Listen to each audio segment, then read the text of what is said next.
Okay, so welcome to Yashal English House. My name is Sir Luqman, and I will be your examiner for your IELTS speaking test. Okay, may I know your full name, please? Well, my full name is Umar Shakir.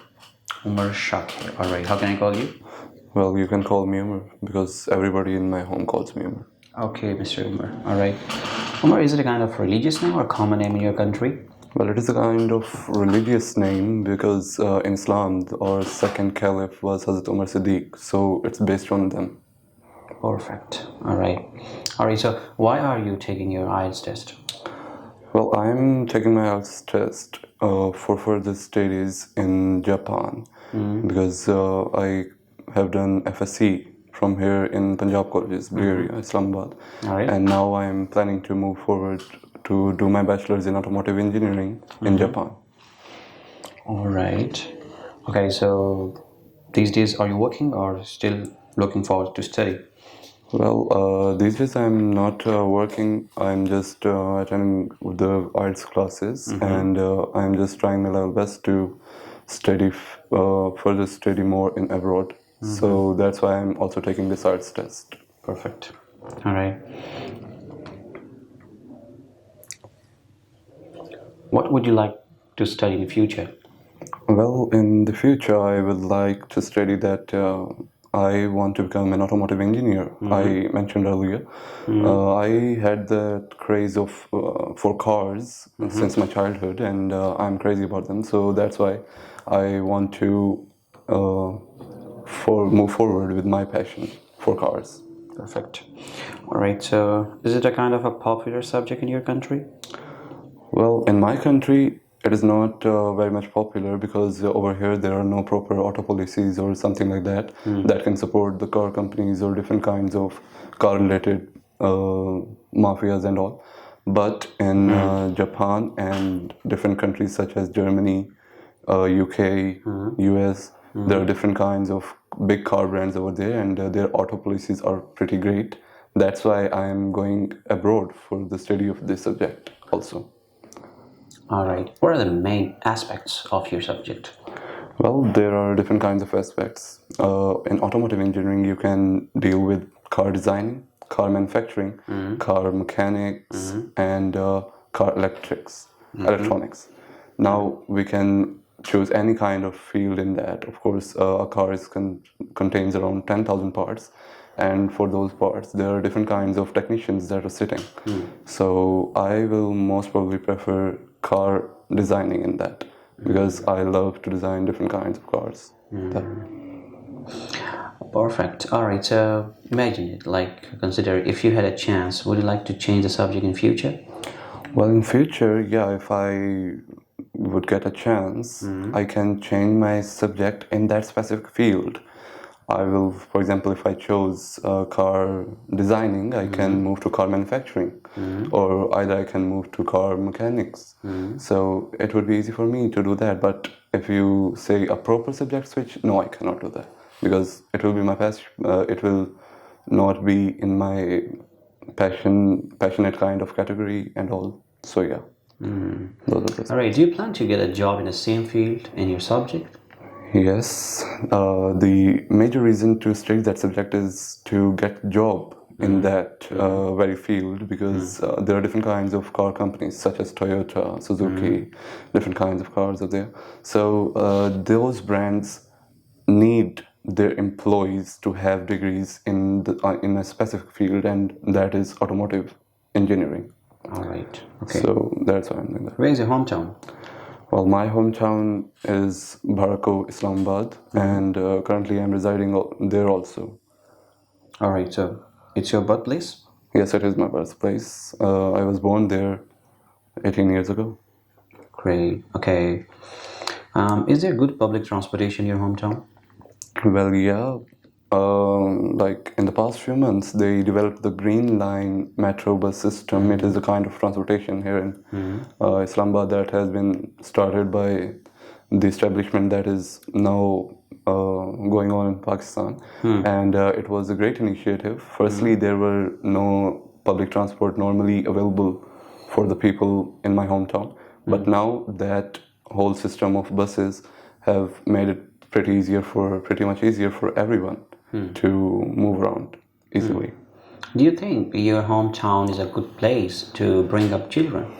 Well, firstly, if you would have asked me around 5 to 6 years ago, then I would have told you that yeah, it is the best place. But now, I don't think so. It is the best place because different kinds of activities that are not so much usual, such as street fights, such as street crimes, kidnappings. The rate of these street crimes have been increased a lot in the past 6 years.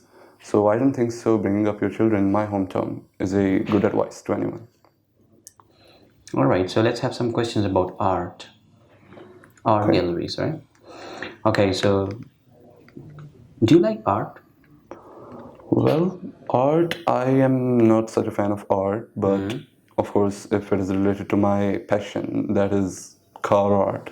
You can say, yeah. Well, it really it makes me feel good because if a person has drew a car that is a proper representation of a car with every inch of its detail, then I appreciate it a lot. Great. Okay, have you ever been to an art gallery? Well, yes, once I visited art gallery in Islamabad, F6, and over there it was just a normal art exhibition of different kinds of paintings were there, and over there were paintings were mostly of the patterns. There were different kinds of patterns in these paintings, and my friend was with me at that time, and he had a great interest in those paintings. So he took me with him that let's go and see that. So yeah, I enjoyed a lot over there, and I saw some amazing works over there of different kinds of artists that were belonging from Pakistan. So it was great tour over there. Okay, do you think children can benefit from going to art galleries? Well, it depends what kind of art galleries are there. Some are made for rich people that, the art exhibitions where different kinds of expensive paintings come in and they just normally, a normal betting is going on them that who is going to take it first. But there are different kinds of art galleries that can help children, such as a normal art gallery that was made in school that is normally fostering their projects, such as their science projects. If that is the art gallery and its base is a science exhibition, then it can properly help any kind of children, any kind of student, and they can learn a lot over there. Perfect. Okay, what do you often do in evening? Well, in evening, I mostly use my mobile because nowadays I'm not doing any work or studying. I do most of my studying in the morning, so in the evening I am totally free, and in my free time I either watch series on Netflix or I go out to visit my cousins. Okay, what is a popular activity for young people in your country, specifically in evenings? Well, specifically in the evenings, most of the people in my country they get the office hours in my country. That is the break of it. The office hours end, and most probably people go back to their homes, and most probably they relax over there. Either they sleep, or either they get themselves entertained by watching TV or any other thing. All right, do you spend much time with your family or friend or cousin? Well, I spend my time equally with my family, friends, and relatives because it is very much important. It's pretty much important to be with your family as well as to be with your friends. So I think so. Everyone also should balance the time they spend with their family or their friends. All right, so I'm gonna ask you a last question, Okay. specifically in part first. What usually makes you happy or unhappy? Well, there are different kinds of aspects that make me happy or unhappy, but the only thing that I'm going to discuss is it makes me pretty much happy when I meet a person that is pretty much that whose vibe properly matches with me. He understands me. He understands my sense of humor, and he understands different aspects of my life. And he is not that kind of person that can laugh at every situation. I am happy with the person that is pretty much with. He can be in different kinds of modes at the same time. He can be serious if I am serious. It can be happy when I'm happy, and it can be funny when I'm funny. So that is the thing. And if we talk about specifically about unhappy, you can take it the same case opposite to that. That if I'm doing a serious talk and he's making fun of it, then it's not my cup of tea kind of thing. So. Great. Perfect. All right, this is the end of your speaking part first. We are moving to part 2, and this is going to be a cue card. All right?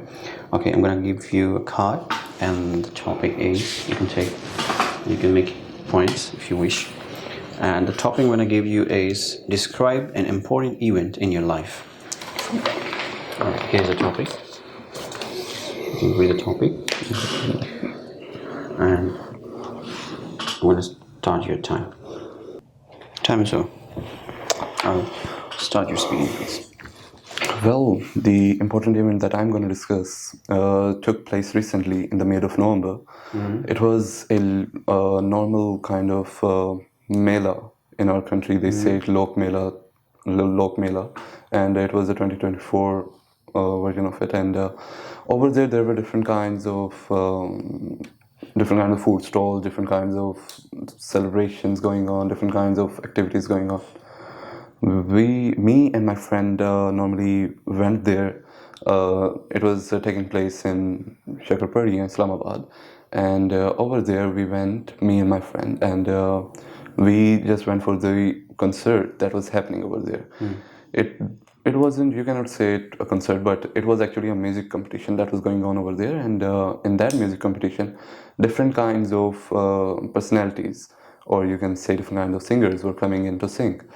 And over there, the main purpose that we went for was a legendary folk singer of Pakistan named Hazarvi was coming to perform over there that night. And we were passionate about him, and even not only us, the whole hall that was, the whole theater that was over there was crowded with public, because they all were anxiously waiting for that singer to come in. When we went there were a lot of different kinds of performances going on, around 10 to 15 of them, different kinds of, because it was a youth competition also. So firstly, the host told us that it is a youth competition, and there are going to be more than 10 performances of different kinds of young people, and you have to appreciate them, and then you can watch after those performances the stars of that show will come in, and those were Naeem Hazarvi and Afsha Zaidi, also another singer. Over there we enjoyed a lot. We went over there. Okay, your time is over. Oh, great.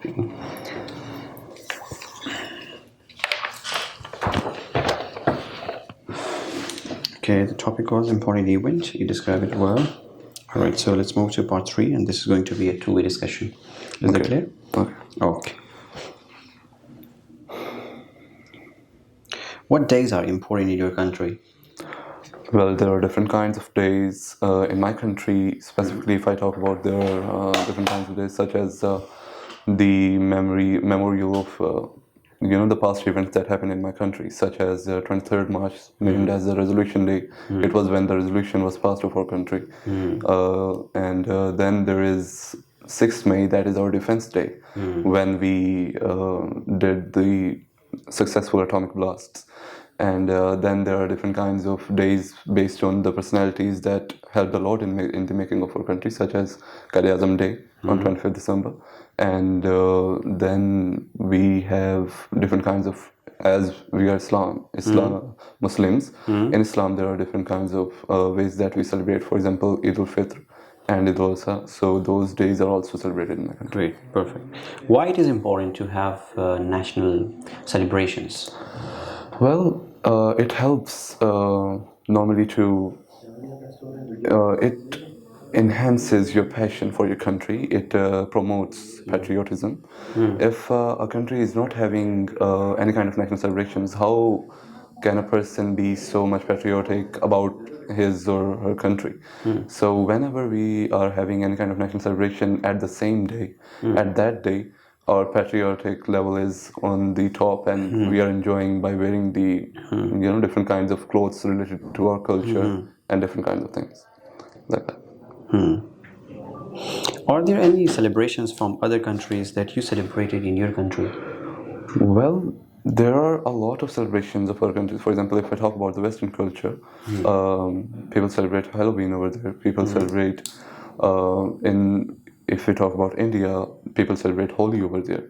In Pakistan, there are some universities and some institutions that help us to celebrate those. For example, a university of Texla, engineering and technology in Texla. It celebrates Halloween properly, and it tells us about their culture, the culture of the Western culture, and it helps us to get to know them too.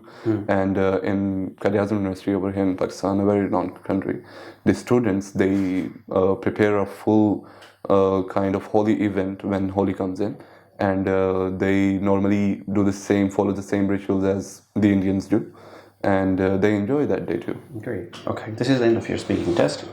All right, so it was absolutely fine. Well, let me give some remarks with the reference of the part first. All right. Okay.